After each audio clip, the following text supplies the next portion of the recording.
গছখিনি এই গছখিনি আচলতে নলচাল হয়, মিক্সাৰ আছে চব গছে, শাল গছ নহয়, কিন্তু নলচাল হয়।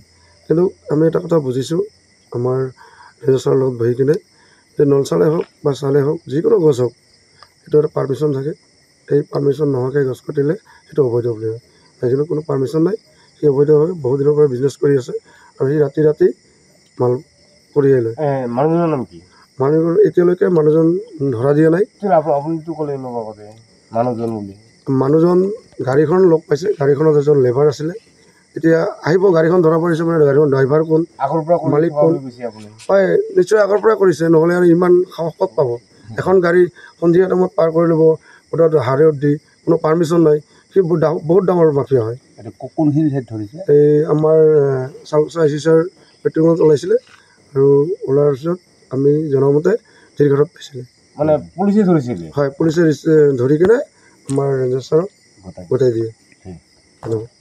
যিকোনো খবৰৰ বাবে যোগাযোগ কৰক 7099017330 লগতে 7099017110 নম্বৰত।